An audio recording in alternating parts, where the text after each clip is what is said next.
2019 కొడాల నాని మీద అత్యంత పట్టున్న బలమైన నేత అక్కడ.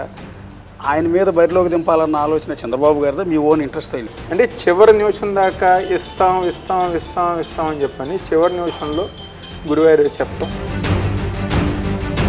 ఖమ్మం వాళ్ళు ఎక్కువ ఉంటారు కాబట్టి రాజధానిని ఇక్కడ నుంచి తీసుకెళ్ళిపోయే ప్రయత్నం చేశారు అనేది ఖమ్మం సామాజిక వర్గం చేస్తుంది. నిజంగా ఆ పార్షియాలిటీ మీకు నిజంగా కనపడిందా? వ్యక్తులకి వ్యతిరేకాన్ని ఒక సామాజిక వర్గానికి ఎలా నిందేస్తారు? కానీ వైనాట్ 175 అని జగన్ గారు అంటూ ఉంటే కాదు వైనాట్ పులివెందుల అని టీడీపీ అంటుంది. తల కింద తపస్సు చేసి చేసిన అవ్వని పని.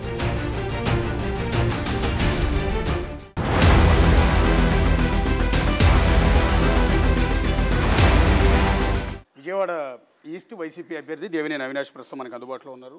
ఎలక్షన్ ట్రెండ్ మొదలైపోయింది. ఈసారైనా అసెంబ్లీలో అడుగు పెట్టబోతున్నారా? తప్పకుండా జగన్మోహన్ రెడ్డి గారు చేసిన సంక్షేమ కార్యక్రమాలు ఈ 4.5 సంవత్సర కాలంలో జగన్మోహన్ రెడ్డి గారి ఒక నాయకత్వంలో తూర్పు నియోజకవర్గంలో ఎమ్మెల్యే అనే పదవి లేకపోయినా గతంలో ఎమ్మెల్యేగా అవకాశం ఇచ్చిన వ్యక్తులు చేయలేని పనులు గారా ఈరోజు జగన్మోహన్ రెడ్డి గారి నాయకత్వంలో దాదాపుగా 650 కోట్ల రూపాయల మేరకు అభివృద్ధి కార్యక్రమాలు ఏ విధంగా అయితే అన్ని ప్రాంతాల్లో చేశామో మేము చేసిన అభివృద్ధి కార్యక్రమాలు జగన్ గారు చేసిన సంక్షేమ కార్యక్రమాలతో తప్పకుండా రాబోయే 2024 ఎలక్షన్లో అసెంబ్లీలోకి ఎమ్మెల్యేగా అడుగుపెట్టుకుంటాం. అంటే మీకు ఎంట్రీయే కొంత ఇబ్బందికరమైన పరిస్థితులు వచ్చింది కదా. నాన్నగారు ఉన్నప్పటి నుంచి ఎంపీగా పోటీ చేశారు, కొంత ఓటమి పాలయ్యారు. తర్వాత ఎమ్మెల్యేగా టీడీపీ నుంచి పోటీ చేశారు, అప్పుడు కూడా కొంత ఎదురు దెబ్బ తగిలింది.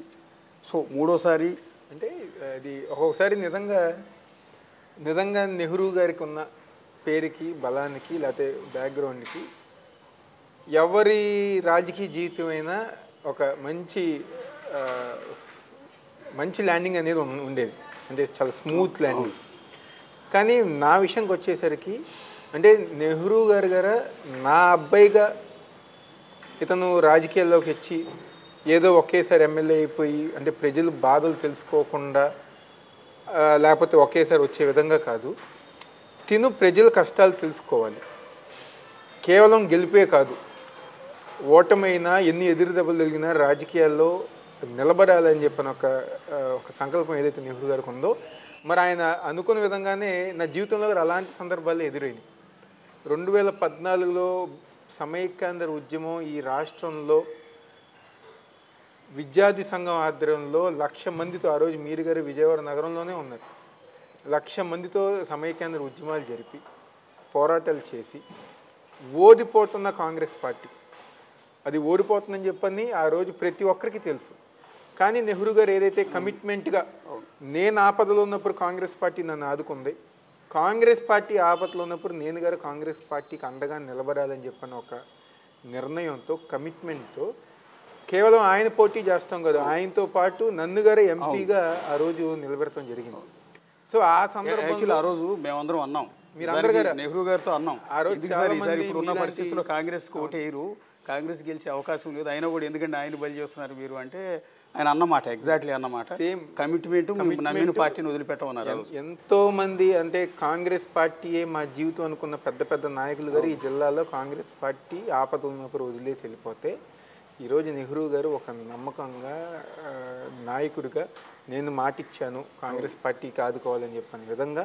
ఎందుకంటే ఆ రోజున సందర్భంలో చాలామంది నాయకులు అసలు అభ్యర్థే లేకుండా చేయాలి కాంగ్రెస్ పార్టీకి విజయవాడలో అనే విధంగా ఉంటే ఎవరో కాదు ఈరోజు నా కొరికే పోటీ చేస్తారని చెప్పని ఆ రోజు అనేక ఆఫర్లు అంటే వేరే పార్టీలు ఆ రోజు ఉన్న దాంట్లో అనేక మంది గారు మీకు ఏ టికెట్ కావాలంటే ఆ టికెట్ ఇస్తాం, మీరు రండి పార్టీలో కన్నా లేదు ఇలా చాలామంది దగ్గర చెప్పారు. అంటే మీరు కాంగ్రెస్లో ఉండండి, మీ అబ్బాయిని మా పార్టీలో పంపించండి చెప్పని చాలామంది చెప్పారు.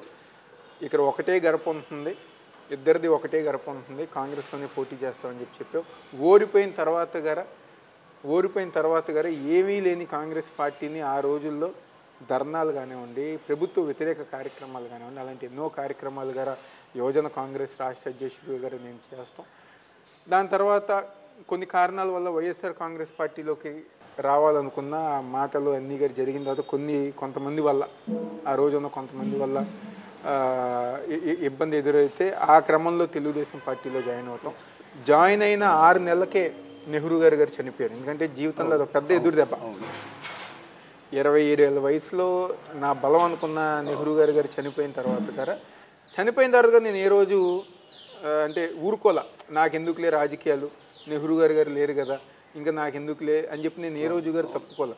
ఏ సిద్ధాంతాలు అయితే, ఏ మనుషులను అయితే ఆయన ఈ 40 సంవత్సరాలు ఈ విజయవాడ నగరంలో రాజకీయం చేశారో, అనుచరులు అని చెప్పిన ఒక విధానం ఏర్పరచుకున్నారో, వాళ్ళందరినీ ఆ వ్యవస్థని కాపాడాల్సిన బాధ్యత నా పైన ఉంది. కాబట్టి అదే విధంగా రాజకీయాల్లో కంటిన్యూ అయ్యాం. ఆ విధంగానే ప్రతి ఒక్కరి గారు కలుపుకుంటూ, అంటే ఎదురు దెబ్బలైనా ఎన్ని అవమానాలు జరిగినా తట్టుకుని అన్ని విధాలుగా తెలుగుదేశం పార్టీలో ఉన్నప్పుడు అన్ని తట్టుకుని ముందుకు వెళ్తాం కానివ్వండి. చేసిన 2019లో అంటే ఒక రకంగా చంద్రబాబు గారు మాట తప్పారు. నెహ్రూ గారు జాయిన్ అయినప్పుడు ఒక మాట చెప్పారు. మళ్ళీ ఆయన చనిపోయిన తర్వాత కొన్ని రోజులకి, మళ్ళీ చనిపోయే ముందు ఎలక్షన్ టైంకి మళ్ళీ మాట తప్పి అప్పుడు సరే ఏదో ఒకటి మనం చేయాలని చెప్పిన ఒక ఉద్దేశంతో 2019 గురువారం వెళ్తాం. అనేక రకాలుగా అంటే రాజకీయంగా 5 సంవత్సరాల వెనకమాలకి వెళ్ళాను. ఆర్థికంగా వాళ్ళు చెప్పింది చేయకపోయినా నా అంతకు నేను ఆర్థికంగా అనేక అప్పులు కానివ్వండి, లేకపోతే అప్పుడున్న ఫైనాన్షియల్స్ ఇవన్నీ గారు చేసుకోవటం జరిగింది. ఏదైనా 2019 గారు ఓడిపోవటం గారు జరిగింది. 2 సార్లు ఓడిపోయాం. కానీ అంటే ఇక్కడ ఒక మాట్లాడు, ఒక ఇంటరప్షన్. బెజవాడ ఎంపీ అనివార్య పరిస్థితుల్లో నాన్నగారి కోసం పోటీ చేశారు. ఓడిపోతామని తెలిసినా తప్పనిసరి పరిస్థితులు పోటీ చేశారు. 2019 కొడాల నాని మీద అత్యంత పట్టున్న బలమైన నేత అక్కడ. ఆయన మీద బరిలోకి దింపాలన్న ఆలోచన చంద్రబాబు గారితో, మీ ఓన్ ఇంట్రెస్ట్ అయిందే. మీకు ఇష్టం లేదు. నెహ్రూ గారి పార్టీలో జాయిన్ అయినప్పుడు చంద్రబాబు గారు స్వయాన ఇస్తే తూర్పు, లేదంటే పెనలు. ఎందుకంటే 2 గారు ఇదివరకు కంకిపారే, సగం డివైడ్ అయ్యి 2 నాన్నగారిది మొత్తం 4,20,000 ఓటింగ్ ఉన్నది. ఇస్తా అని చెప్పిన ఆయన నెహ్రూ గారు చనిపోయిన తర్వాత ఆయన మాట తీరు మారింది. చివరి దాకా మీరు గమనించండి. April 11 polling date. నేను గురువారం ఏప్రిల్ లేను, మార్చి 15, నెల రోజులు కూడా లేదు. దాదాపు 25 రోజుల్లో అంటే చివరి నిమిషం దాకా ఇస్తాం అని చెప్పని చివరి నిమిషంలో గురువారం చెప్పటం అది ఇష్టం లేదు మీకు గుడివాడ వెళ్ళటం. ఒకటి ఈరోజు మా బేస్ ఇక్కడ విజయవాడ నెహ్రూ గారి బేస్. 2009లో పెనంలూరు తూర్పు అంటే నెహ్రూ గారు విజయవాడే ఎంచుకున్నారు. ఎందుకంటే నేను ఇక్కడ పోరాటాలు చేశాను. నా విద్యార్థి రాజకీయం నుంచి నేను ఇక్కడే మొదలుపెట్టాను. అనేక పోరాటాలు, అనేక ఉద్యమాలు నేను చేశాను. నా రాజకీయం, నా మనుషులందరూ గారు విజయవాడలో ఉంటారంటే మా బేస్ ఏ రోజుకైనా విజయవాడ లేదా నెహ్రూ గారి పాత కాన్స్టిట్యున్సీ ఇటుపక్కలే కొనసాగింది. ఈ రోజు గారు అలాగే మూమెంట్ ఉంటుంది. అప్పటికప్పుడు తెలియని ప్రాంతం ఎవరికి ఇష్టం ఉండదు. కానీ ఆ రోజు ఒకే ఒకటి, అది గారి కమిట్మెంటే. నా సైడ్ నేను నిజాయితీగా ఉన్నా. నా తండ్రి పార్టీలో చనిపోయారు, జెండా కప్పుకుని చనిపోయారు. కాబట్టి నేను గారు నిజాయితీగా ఉండాలి అని చెప్పని ఒక ఉద్దేశంతో ఆ రోజు చివరి నిమిషంలో దేశం తీసుకున్న, ఆర్థికంగా నష్టపోయినా నేను వెళ్ళి పోటీ చేశాను. నేను ఓడిపోయినందుకు నేను బాధపడలా. నేను కేవలం బాధపడింది దేనికంటే ఎలక్షన్లు అయిపోయింది, అన్ని విధాలుగా అయిపోయింది. నేను నిర్మమాటంగా చెప్పాను, ఈ నియోజకవర్గం కన్నా నెహ్రూ గారు ఏదైతే బేస్ అన్న విజయవాడ కానివ్వండి, పెనంలూరు కానివ్వండి, దాని తగ్గట్టు మనం ముందుకెళ్దాం అని చెప్తే అక్కడ గారు చూద్దామని చెప్పి మళ్ళీ గన్నవరం ఎప్పుడైతే వంశీ గారు పార్టీ మారారో, నువ్వు గన్నవరం వెళ్ళి పోటీ చేయని చెప్పినప్పుడు మాత్రం నేను హర్ట్ అయ్యా. అంటే ఈరోజు నేను ఒక్కనే నా రాజకీయ జీవితం నేను ఒక్కనే అనుకోండి, గాలి పట్టంలాగా నేను ఎట్టెళ్ళమని అటు వెళ్తా. కానీ ఈరోజు నన్ను నమ్ముకుని నెహ్రూ గారి మనుషులు, పార్టీ ఆయన ఎవరిదైతే 70 రోజు నుంచి రాజకీయంగా స్నేహితులుగా ఉన్న ఎంతోమంది ఒక వర్గం ఉందో, ఆ వర్గానికి కావాల్సిన బాధ్యత నా పైన ఉంది కదా. ఇప్పుడు నేను ఒకసారి గురువారం అన్నో, ఇంకోసారి గన్నవరం అన్నో, ఎట్టు పడితే అటు నేను కనుక వెళ్ళాను అనుకోండి, అర్థం ఏముంటుంది, నాతో పాటు నేను వాళ్ళ జీవితంగా నాశనం చేసినట్టు. ఈ సీక్రెట్ అంటే ఈ విషయం ఇది సీక్రెట్ ఎవరికి మిమ్మల్ని బలవంతంగా గన్నవరం పంపిస్తుంటే పార్టీ మారారు అనేది ఇప్పటివరకు అనుకునేది ఏంటంటే రకరకాల ఈక్వేషన్స్. రాజకీయ అవకాశవాదంతో ఆ పార్టీ అధికారంలోకి వచ్చింది కాబట్టి అవినాష్ అటు ఇల్లు ఉంటారన్న ప్రచారం ఉంది తప్ప ఈ కారణం ఏదైతే మీరు చెప్తున్న కారణం ఇంతవరకు ఎవరికి తెలియదు. స్వయాన చంద్రబాబు నాయుడు గారే గన్నవరం చూడు అని చెప్పడం ఎన్ని గారు జరిగింది. కానీ మీరు ఎక్కడ ఓపెన్ అయినట్లేరు. ఎక్కడ ఓపెన్ అవ్వాలి. ఎందుకంటే నేను ఇంకే ఓపెన్ అవుతే ఇంకా వాళ్ళు తండ్రి కొడుకులు ఇద్దరు గారు బారబాల్సి వచ్చింది. అనేక విషయాలు జరిగినాయి. సరే అవన్నీ దూరం పడితే అలా చెప్పడంతో. కానీ ఈరోజు జగన్మోహన్ రెడ్డి గారి గొప్పతనం 151 స్థానాలు వచ్చి రాష్ట్రంలో బలమైన ముఖ్యమంత్రి ఉన్న జగన్మోహన్ రెడ్డి గారికి అవినాష్ అనే వ్యక్తి అక్కర్లా. అవును, అవినాష్ అనే వ్యక్తి అక్కర్లా. నేనేం గెలవలా, ఓడిపోయా, నగరంలో బలంగా ఉంది వైఎస్ఆర్ కాంగ్రెస్ పార్టీ. కానీ తనకు అన్యాయం జరిగింది. 2016లో నెహ్రూ గారిని తీసుకోవటంలో కొన్ని ఎక్కడో బ్యాక్ స్టెప్ అయింది. కానీ ఈరోజు అవినాష్కి మనం మంచి లైఫ్ ఇద్దాం, పార్టీకి మనం తయారు చేద్దాం అని చెప్పిన ఒక మంచి ఆలోచనతో ఏదైతే పెద్దలు సుబ్బారెడ్డి గారు కానివ్వండి, ఆయన తనయుడు విక్రాంత్ రెడ్డి గారి ద్వారా కబురు రావటం వెంటనే నేను గారు, ఎందుకంటే విజయవాడలో మరీ ముఖ్యంగా రాజశేఖర రెడ్డి గారు అంటే గారు నెహ్రూ గారికి అత్యంత ఇష్టంగా ఉండేవారు. రామారావు గారు అన్న, రాజశేఖర రెడ్డి గారు అన్న నెహ్రూ గారు ఎంతో ప్రాణంగా ప్రేమించారు. మీకు గారు తెలుసు అనేక సందర్భాల్లో వాళ్ళ వ్యక్తిత్వం కానివ్వండి, వాళ్ళ మనస్తత్వం కానివ్వండి, నేను వాళ్ళిద్దరికి వీరాభిమాని అని చెప్పి ఎప్పుడు నెహ్రూ గారు చెప్తారు. కాబట్టి ఈరోజు అలాంటి జగన్ గారు పిలిపిస్తాం, ఆయన పిలుపు అందుకుని మేము గారు పార్టీలోకి జరగటం చాలా సంతోషం. ఎందుకంటే మళ్ళీ ఇంకొక 20-25 సంవత్సరాలు నాకు రాజకీయ జీవితం జగన్మోహన్ రెడ్డి గారు ఇచ్చారు. అంటే అప్పట్లో మీరు అన్నట్టే నాన్నగారికి రాజశేఖర రెడ్డి గారు అంటే ఒక విధంగా ప్రాణం. అనేక సందర్భాల్లో స్పీచ్ల్లో మాట్లాడేవారు. ఏ విధంగా వాళ్ళిద్దరి మధ్య అనుబంధం కూడా అన్నదమ్ముల అనుబంధం లాగా ఉండేది. అదే అనుబంధం ఇప్పుడు జగన్ గారితో మీకు తప్పకుండా ఎంతో ఎంతో ఆత్మీయంగా దగ్గర తీసుకుంటారు. అన్ని విషయాలు నియోజకవర్గ అభివృద్ధి దగ్గర నుంచి కానివ్వండి, సంక్షేమ విషయాలు అన్ని దగ్గరుండి. ఎందుకంటే సామాన్యంగా గత ప్రభుత్వంలో ఓడిపోయిన నియోజకవర్గం తెలుగుదేశం పార్టీ పట్టించుకునేది కదా. అసలు ఈరోజు వైఎస్ఆర్ కాంగ్రెస్ పార్టీ నాయకత్వంలో, జగన్ గారి నాయకత్వంలో తూర్పు నియోజకవర్గంలో జరిగిన అభివృద్ధి గతంలో ఎప్పుడూ గారు జరగల. మీరు ఒక్కసారి చూడండి. అంటే బలమైన తెలుగుదేశం ఏరియాలు అనుకున్న వార్డుల్లో గారా కోట్లాది రూపాయలతో ఈరోజు అభివృద్ధి కార్యక్రమాలు చేశాం. రిటైనింగ్ వాల్ కట్టాం, కొండ ప్రాంతాలు అభివృద్ధి చేసాం, కృష్ణలంక కరకట్ట ప్రాంతాలు అభివృద్ధి చేసాం. ఆ వాల్ లేక, కృష్ణానది వాల్ లేక లంక కృష్ణలంక ప్రజలు అల్లాడిపోయారు. 1,00,000 క్యూసెక్లు నీరు వస్తే ఖాళీ చేసి వెళ్ళిపోయేవాడు. అందరూ ఖాళీ చేసి ఇందిరాగాంధీ స్టేడియంకి వెళ్ళిపోయి, పునరావాస కేంద్రానికి వెళ్ళిపోయి, వాళ్ళు పెట్టే భోజనం గారు ఉరికి ఉరకని ఇడ్లీలు. ఎప్పుడు లేని జగన్ గారు కూడా 2 సార్లు వచ్చినట్టున్నారు ఆ వాళ్ళ దగ్గరికి. పాదయాత్ర సమయంలో శంకుస్థాపనకు వచ్చారు, అంతకుముందు వచ్చారు. కేవలం అంటే జగన్మోహన్ రెడ్డి గొప్పతనం చూడండి. పాదయాత్ర సమయంలో చూశారు, గుర్తుపెట్టుకున్నారు. 2019లో వరదలు వచ్చినాయి. వరదలు అయ్యే టైంలో అసెంబ్లీలో రిటైనింగ్ వాల్ ఎవరో చెప్పలా, రిటైనింగ్ వాల్ నేను కడతానన్నారు.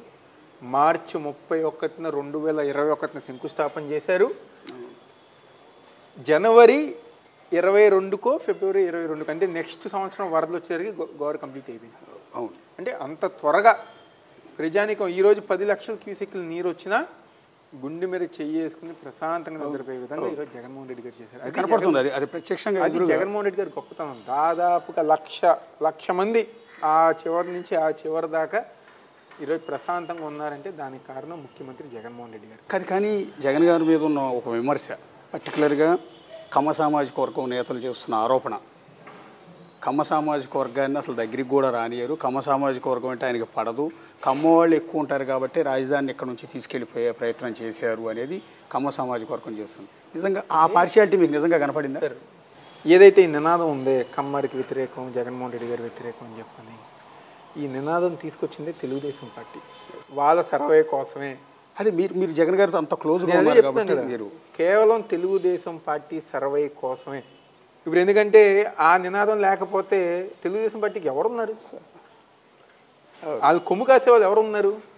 వాళ్ళని ఎవరో ఒకరు కొమ్ము కాయాలి. కాబట్టి అనవసరంగా ఒక సామాజిక వర్గ వ్యతిరేకం జగన్ గారికి వ్యతిరేకం అని చెప్పని ఒక నింద. వాస్తవ పరిస్థితి అది కాదు. మీరు ఎప్పుడైనా గుర్తుపెట్టుకోండి, ఏ గ్రామంలో అయినా 2 వర్గాలు ఉంటాయి. ఒకే సామాజిక వర్గంలో 2 వర్గాలు ఒక పార్టీ వైపు ఉంటారు, ఇంకో పార్టీ వైపు ఉంటారు. జగన్మోహన్ రెడ్డి గారు 2019లో అనేక మంది తమ సామాజిక వర్గాలు గ్రామాల్లో పనిచేశారు. ఈరోజు మమ్మల్ని అందరిని బాగా చూసుకోవట్లేదు, ఎంత గౌరవిస్తున్నారు, ఎంత విలువ. ఎవరినైనా కానివ్వండి, అబ్బాయి గారు కానివ్వండి, వసంత కృష్ణప్రసాద్ గారు కానివ్వండి, కేవలం ఒక నినాదం వాళ్ళ సర్వైవల్ కోసం. కానీ ఒకటి దీంట్లో చంద్రబాబుకి వ్యతిరేకమైతే జగన్మోహన్ రెడ్డి గారు కమ్మారికి వ్యతిరేకం కాదు, వెంకయ్య నాయుడికి వ్యతిరేకం అయితే జగన్మోహన్ రెడ్డి గారు కమ్మారికి వ్యతిరేకం కాదు, లేకపోతే ఇంకొకరు ఎవరికి వ్యతిరేకం అయితే ఇంకొకరికి వ్యతిరేకం కాదు. అలాగని కమ్మ సామాజిక వర్గం అంతా టీడీపీ వైపు ఉందని చెప్పలేము. టీడీపీ వైపు ఉందని చెప్పలేము. అలాంటే మీరు పార్టీ వదలకూడదు కదా బేసిక్గా. వ్యక్తులకి వ్యతిరేకాన్ని ఒక సామాజిక వర్గానికి ఎలా నిందేస్తారు? ఒక వ్యక్తి మీద ఉన్న వ్యతిరేకత, ఆయన తెలుగుదేశం పార్టీ అధ్యక్షుడు, జగన్మోహన్ రెడ్డి గారు వైఎస్ఆర్ కాంగ్రెస్ పార్టీ అధ్యక్షుడు, వ్యతిరేకత ఉంటుంది. దాన్ని ఒక సామాజిక వర్గానికి ఎలా వ్యతిరేకత వేస్తారు? మీరు ఎప్పుడైనా ప్రస్తావించారా, ఈ దృష్టికి తీసుకెళ్లారా? ఇట్లా కమ్మ సామాజిక వర్గంలో ఈ రకమైన ప్రోపగండా ఉందనో లేకపోతే ఈ ప్రచారం ఉందనో మనం వాళ్ళని ఓన్ చేసుకోవడానికి ప్రయత్నిస్తే బాగుంటుందని అనేక సందర్భాల్లో ఇలాంటి ఇష్యూస్ వచ్చినప్పుడు ఈరోజు జగన్మోహన్ రెడ్డి గారు నిర్మోహటంగా చెప్పిన విషయాలు ఇవన్నీ. నేనెందుకు వ్యతిరేకం అవినాష్? ఈరోజు ఆ రోజు నాన్నకన్నా లేకపోతే నాకన్నా ఎంతోమంది స్నేహితులు ఉన్నారు, మీరందరూ ఉన్నారు. నేను ఎందుకు వ్యతిరేకం? నేను చంద్రబాబు నాయుడు వ్యతిరేకం అయితే నేను సామాజిక వర్గం వ్యతిరేకం అని చెప్పని వాళ్ళు చిత్రీకరించారు. కరెక్టే, ఈ నినాదం నేను ఆ రోజు తెలుగుదేశంలో ఉన్నప్పుడే వాళ్ళు స్టార్ట్ చేశారు. జగన్మోహన్ రెడ్డి గారు అనే వ్యక్తి కమ్మ సామాజిక వ్యతిరేకం అని చెప్పని. కానీ వాస్తవానికి జగన్మోహన్ రెడ్డి గారు అనే వ్యక్తి అన్ని సామాజిక వర్గాల్ని, అన్ని కులాల్ని, అన్ని మతాలని సమాన భావంతో చూసే ముఖ్యమంత్రి ఎవరు ఉందంటే జగన్మోహన్ రెడ్డి గారే. కమ్మ ఏంటి, కాపు ఏంటి, ముస్లిమ్స్ ఏంటి, బీసీలు ఏంటి, జైన్స్ ఏంటి, సిక్కులు ఏంటి, మార్వాడీస్ ఏంటి, ప్రతి ఒక్క కులాన్ని, ప్రతి ఒక్క మతాన్ని ప్రేమించే నాయకుడు ఎవరు ఉన్నారంటే అది జగన్మోహన్ రెడ్డి గారు. బేసిక్గా బెజవాడ అంటే దేవినేని ఫ్యామిలీకి ఉన్న బ్రాండ్ అనేది ప్రతి ఒక్కరికి కూడా తెలిసిందే. సో అలాంటి నాన్నగారు లేకుండా ఈరోజు పాలిటిక్స్ చేస్తున్నారు, జనాల్లోకి వెళ్తున్నారు. ఇబ్బంది, ఆ లోటు కనిపిస్తుందా నాన్నగారు లేని? తప్పకుండా ఈరోజు. ఎందుకంటే నేను 18 ఏట నుంచి గారు విద్యార్థి రాజకీయాల్లో, తర్వాత నెహ్రూ గారికి ఇదిగా ఉన్నా. అదొక ధైర్యం, నెహ్రూ గారు ఉన్నారని చెప్పండి. కానీ ఈరోజు నాకున్న మెయిన్ అసెట్ ఏంటంటే ఎవరైతే నెహ్రూ గారితో ఉన్నారో ఆయన ముఖ్య మనుషులు కానివ్వండి, స్నేహితులు కానివ్వండి, అనుచరులు కానివ్వండి, ఈ రోజుకి గారు అవినాష్ని మనం ఎమ్మెల్యే చేయాలి అని చెప్పిన ఒక సంకల్పంతో 60 ఏళ్ళు వచ్చినా, 70 ఏళ్ళు వచ్చినా, 55 ఏళ్ళు వచ్చినా ఈ రోజుకి నా కోసం పాపం వాళ్ళు ఆ రోజు నెహ్రూ గారి కోసం ఎలా పనిచేశారో ఈ రోజుకి అలాగే పనిచేస్తూ ముందుకెళ్తాం గారు జరుగుతుంది. నెహ్రూ గారు లేని లోటు తప్పకుండా అది ఎవరు గారు పూడ్చలేండి, ఎవరు గారు ఇచ్చేయలేండి.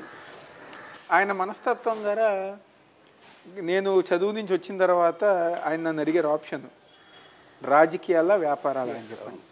అడిగితే నేను 2 చేస్తాను అన్నా. నేను 40 సంవత్సరాల నుంచి రాజకీయాల్లో ఉన్నా. వ్యాపారం అనేది తుంగిగా నేను చూడలేదు.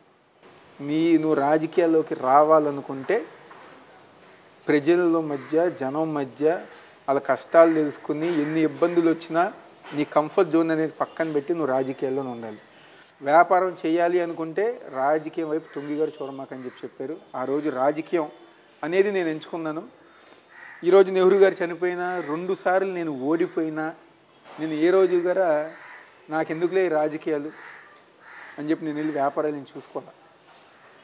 మీరు చూసుకోండి, 2014 నుంచి కాంగ్రెస్ పార్టీలో ఉన్నంత వరకు కాంగ్రెస్ పార్టీ తరఫున పోరాటాలు చేశాం. నెహ్రూ గారు చనిపోయారు, తెలుగుదేశం పార్టీ అయినా నేను ఈరోజు జనాలను వెళ్ళిపోలా. 2019 ఓడిపోయినా తర్వాత జగన్ గారి పార్టీలో జాయిన్ అయిన దగ్గర నుంచి ఈ రోజు దాకా ప్రతిరోజు నేను జనాల్లో ఉంటా, ప్రతిరోజు జనాల మధ్య తిరుగుతా.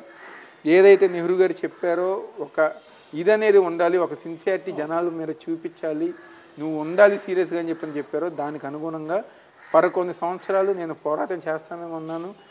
ఓడిపోయినా నేను జనాల్లోనే ఉండటం జరుగుతాను. నాన్నగారి కారేనా ఇంకా నెహ్రూ గారి కారేనండి. అప్పుడప్పుడు అంటే మెయిన్ అకేషన్స్ అప్పుడు వాడుతూ ఉంటాం.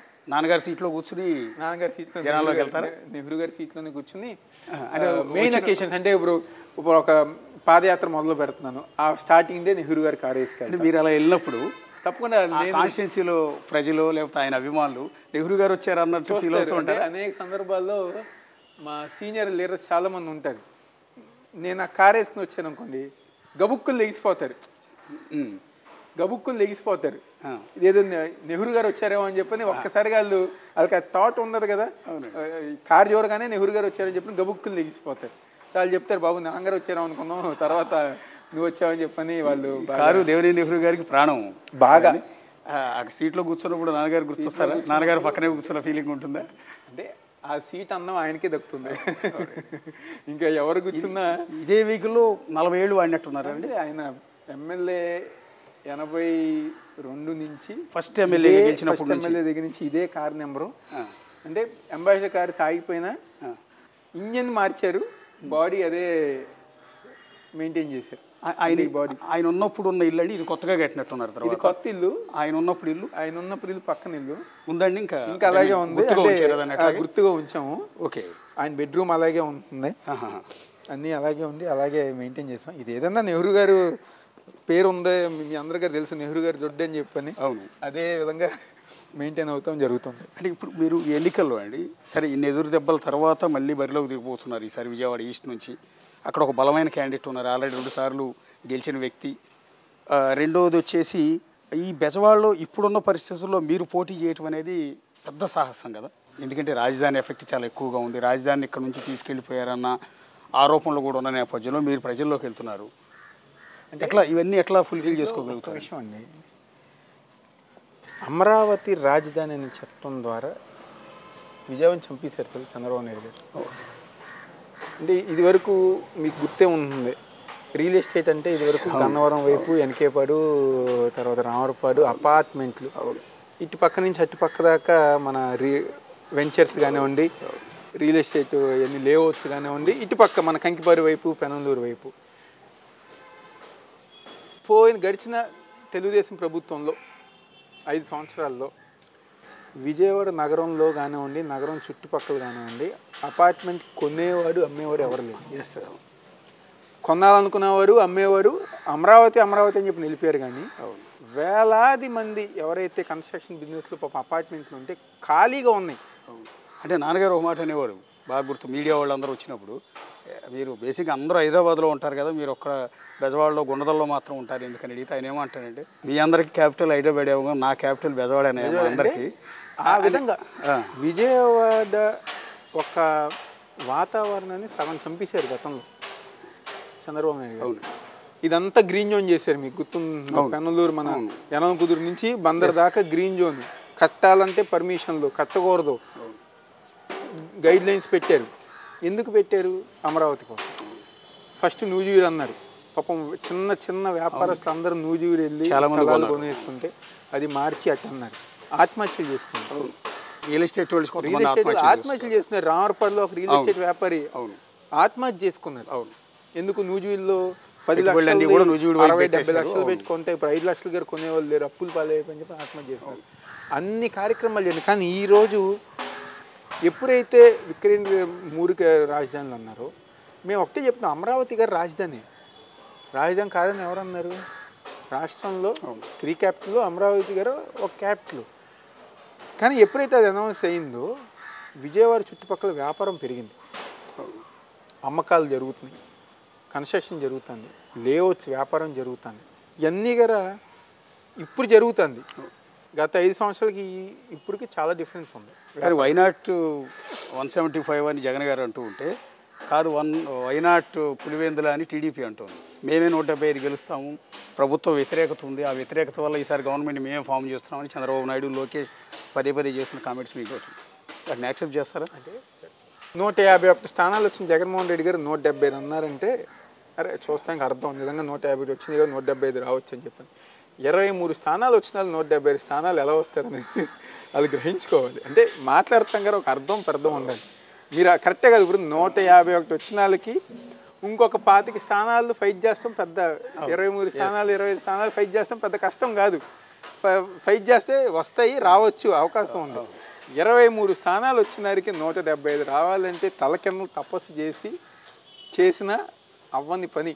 కాబట్టి అంటే చంద్రబాబు నాయుడు గారు, లోకేష్ వీళ్ళందరూ గారు ఏదో మేము ఇలా మాట్లాడితే మా కార్యకర్తలు, ఎందుకంటే అందరూ నీరసపడిపోయి ఉన్నారు, ఇంకా జన్మలో తెలుగుదేశం పార్టీ అధికారం రాదని చెప్పి వాళ్ళ కార్యకర్తలు నిర్ణయించుకున్నారు. కాబట్టి ఇలాంటి డైలాగులు, సినిమా డైలాగులు, ఎర్ర పుస్తకాలు, ఎర్ర బుక్కులు వచ్చపోయిస్తారని చెప్పని మాట్లాడితే మా కార్యకర్తలు ఏదో ఉత్తేజం వచ్చిద్దా అని చెప్పని ఒక ఉద్దేశంతో వాళ్ళు ఏదో మాట్లాడుతున్నారు. కానీ 175 కాన్స్టిట్యున్సీలకి 175 అనేది జగన్మోహన్ రెడ్డి గారి కళ నిజం అవ్వచ్చు. వైనాట్ పులివెందుల లేకపోతే 175కి 175 అని చెప్పి తెలుగుదేశం పార్టీ చెప్తే ఆ కళ కలగానే మిగిలిపోతుంది. ఇది నాన్నగారు ఉన్నప్పుడు ఉన్న ఇల్లు ఏదేనండి? ఇది నెహ్రూ గారు ఉన్నప్పుడు ఇల్లు. ఇది ఆయన ఉన్నప్పుడే కొత్త ఇల్లు కట్టించారు. ఓకే. నా 2014 మా పెళ్ళికి అందరం షిఫ్ట్ అయిపోయాం. అవును. ఆయన పడుకోవడానికి మాత్రం మీరు షిఫ్ట్ అయినా కూడా నెహ్రూ గారు ఇక్కడే ఉండేవారు. ఆయన పడుకోవటం ఇక్కడే, అంటే పొద్దున 1 గంట వచ్చేసి మళ్ళీ ఇటే, ఎందుకంటే ఆయనకి ఈ ఇల్లు అన్నా లేకపోతే ఇక్కడ బాండింగ్ అన్నా బాగా ఎక్కువ ఉంటుంది. ఓకే, ఆయన చనిపోయిన తర్వాత కూడా తీసుకొచ్చి ఇంట్లో ఇక్కడే పెట్టాం. అవును. Okay okay okay. మొత్తం టోటల్గా అంటే ఈసారి పాలిటిక్స్లో చివరిగా ఇంకా మీకు కూడా చాలా బిజీగా ఉన్నారు. ఈసారి పాలిటిక్స్లో పవన్ కళ్యాణ్ టీడీపీ కలిసింది. సో 2004 నాటి పరిస్థితి సిచ్యువేషన్ ఇప్పుడు మళ్ళీ రిపీట్ కాబోతుంది, మేము అధికారంలోకి వస్తున్నామని చెప్తున్నారు. ఉంటుందా పవన్ కళ్యాణ్ ఎఫెక్ట్ అనేది? ఎవరు ఎంతమంది కలిసినా ఈరోజు జగన్మోహన్ రెడ్డి గారికి, చంద్రబాబు నాయుడు గారికి పవన్ కళ్యాణ్ ఉండొచ్చు, లేకపోతే ఇంకేదైనా పార్టీలు ఉండొచ్చు, ఇంకొక నాయకులు ఉండొచ్చు, లేకపోతే ఇంకెవరన్నా ఉండొచ్చు. కానీ ఈరోజు జగన్మోహన్ రెడ్డి గారికి 30 లక్షలు ఇళ్ల స్థలాలు ఇచ్చిన మహిళలు ఉన్నారు, చేయూతి తీసుకున్న మహిళలు ఉన్నారు, కాపు నేస్తం తీసుకున్న మహిళలు ఉన్నారు, వాహన మిత్ర తీసుకున్న ఆటో డ్రైవర్లు ఉన్నారు, అమ్మఒడి విద్యాదీవెన తీసుకున్న విద్యార్థులు వాళ్ళ తల్లిదండ్రులు ఉన్నారు. ఇన్ని పథకాలు 2,80,000 కోట్ల రూపాయలు సంక్షేమ పథకాల కోసం ఖర్చు పెట్టిన జగన్మోహన్ రెడ్డి గారిని ఓడిస్తాం ఎవరి తరం కాదు. ఎంతమంది కలిసి వచ్చినా ఈరోజు జనాభా కులాలు చూడట్ల, మతాలు చూడట్ల, నాకు మంచి చేసిన, నాకు పథకాలు అందించిన, కరోనా సంక్షోభంలో గారు 2 సంవత్సరాలు పనులు లేక అనేక ఇబ్బందులు పడితే ఆ సమయంలో గారా క్రమం తప్పకుండా ఇచ్చిన మాట ప్రకారం నేరుగా ఇంటికే సంక్షేమ పథకాలు పంపించి మా కుటుంబాలు నిలబెట్టిన జగన్మోహన్ రెడ్డి గారికే మేము అండగా ఉంటాం. అంతేగాని కరోనా రాగానే హైదరాబాద్ వెళ్ళిపోయి తలుపులు వేసేసుకుని అన్నీ మూసేసుకుని నాకు రాష్ట్రంతో సంబంధం లేని చెప్పని చంద్రబాబు నాయుడికి లేదా వాళ్ళ మిత్రపక్షాలకు మేము ఎందుకు సపోర్ట్ చేస్తామని చెప్పని జనం క్లియర్ మైండ్ సెట్తో ఉన్నారు. అదేవిధంగా రేపు జరగబోయే ఎన్నికల్లో సంక్షేమ పథకాలు అమలు చేస్తున్నారు, నవరత్నాలను సక్సెస్ఫుల్గా అమలు చేస్తున్నారు, జనాలందరికీ అకౌంట్లో డబ్బులు వేస్తున్నారు, కానీ డెవలప్మెంట్ వదిలేశారు అనేది కదా ప్రధానమైన విమర్శ. ఈరోజు ఎవరైతే ఆ మాట మాట్లాడుతున్నారో వాళ్ళకి మీరు any time any day place వాళ్ళు చెప్పినా పలానా డివిజన్ నుంచి చెప్పినా ఈస్ట్ నియోజకవర్గంలో డెవలప్మెంట్. నేను ఎందుకు ఈస్ట్ అన్నానంటే ఈస్ట్లో వైఎస్ఆర్ కాంగ్రెస్ పార్టీ గెలవలా, అయినా ఈస్ట్ నియోజకవర్గంలో 650 కోట్ల మేరకు అభివృద్ధి కార్యక్రమాలు జగన్మోహన్ రెడ్డి గారు చేశారు. ఉంటాయి చిన్నవి అక్కడ ఇక్కడ. ఇప్పుడు గోతుల దగ్గర సెల్ఫీలు అన్నారు తెలుగుదేశం జనసేనలు, రోడ్డుకి వేసిన గోతులు ఆలే తీసి ఫోటోలు అంటున్నారు. అంటే ఇలాంటివన్నీ కూడా చిల్లర రాజకీయాలు తెలుగుదేశం పార్టీ జనసేన చేసిన. అభివృద్ధి అంటే ఏంటి? సామాన్య ప్రజానికం నివసించే ప్రాంతంలో వాళ్ళకు కావాల్సిన మౌలిక సదుపాయాలు, రోడ్డు, డ్రైను, వాటరు అన్నీ సక్రమంగా ఉంటే అది నిజమైన అభివృద్ధి. అది ఈరోజు జగన్మోహన్ రెడ్డి గారి ప్రభుత్వంలో నడుస్తుంది. ఈరోజు తెలుగుదేశం పార్టీ ఉద్దేశంలో అభివృద్ధి అంటే గ్రాఫిక్స్, ఫ్లైఓవర్లు. ఆ ఫ్లైఓవర్లు గారు మేము కట్టినయే, అది గ్రాఫిక్స్లో ఫ్లైఓవర్లు చూపించారు, కానీ జగన్మోహన్ రెడ్డి గారు నిజంగా ఫ్లైఓవర్లు కట్టారు. ఆ విధంగా ఈరోజు మా ప్రభుత్వం ముందుకెళ్తుంది. ఇందాక మీరు అన్నారు బలమైన అభ్యర్థి అవతల పక్క ఉన్నారు ఈ సమయంలో అని చెప్పని. అవతల పక్క ఎవరున్నా ఈ నియోజకవర్గంలో 1,25,000 మందికి సంక్షేమ పథకాలు అందిస్తాం. ఎప్పుడు జరిగిన అభివృద్ధి కార్యక్రమాలు చేసాం. ప్రతి ఒక్కరికి అన్ని విధాలుగా ప్రజానికానికి కావాల్సిన సహకరిస్తాం. 2 సార్లుగా ఎమ్మెల్యే అయినా తను చేయలేని పనులు ఈరోజు ఎమ్మెల్యే అవ్వకుండానే జగన్ గారి మద్దతుతో, జగన్ గారి సపోర్ట్తో ఈరోజు నేను ఈ కార్యక్రమాలు చేశాను. కాబట్టి అవతల ఎవరు వచ్చినా ఎంత బలం ఉన్నా కొండైనా బద్దలు కొట్టి 2024లో ఈ నియోజకవర్గంలో వైఎస్ఆర్ కాంగ్రెస్ పార్టీ జెండా ఎగరేస్తాం. దేవినేని అవినాష్ ఈసారి క్యాబినెట్లో ఏమన్నా చూడగలమా? అలాంటివన్నీ కూడా ఈరోజు మీ నాన్నగారు కదా అది నాకున్న ఒకటే లక్ష్యం జగన్మోహన్ రెడ్డి గారి నాయకత్వంలో జగన్మోహన్ రెడ్డి గారు మళ్ళీ ముఖ్యమంత్రి అవ్వాలి. ఆయన ముఖ్యమంత్రిగా ఉన్నప్పుడు నేను ఈస్ట్ నియోజకవర్గానికి ఎమ్మెల్యే అవ్వాలి. మిగతా అన్నీ కూడా దేవుడి ఆశీస్సులు, పైన ఉన్న నెహ్రూ గారిది, రాజశేఖర రెడ్డి గారిది, వీళ్ళందరూ ఆశీస్సులు. ఆ తర్వాత మిగతా అంతా దేవుడి ఇష్టం కానివ్వండి. నాకు మాత్రం మళ్ళీ జగన్ గారు ముఖ్యమంత్రి అవ్వాలి. ఆయన ముఖ్యమంత్రి స్థానంలో అసెంబ్లీలో నేను కూర్చోవాలి ఎమ్మెల్యేగా. ఆల్ ది బెస్ట్ అండి. Thank you. అది విజయవాడ ఈస్ట్ వైసీపీ అభ్యర్థి దేవినేని అవినాష్తో నేనే ఎమ్మెల్యే కార్యక్రమం. ఖచ్చితంగా ఈసారి అసెంబ్లీలో అడుగుపెట్టి తీరతానన్న ధీమాని ఆయన వ్యక్తం చేస్తున్నారు. మరొక నాయకుడితో మరొక నియోజకవర్గంలో నేనే ఎమ్మెల్యే కార్యక్రమంలో మళ్ళీ కలుద్దాం. అంతవరకు signing off. This is the show.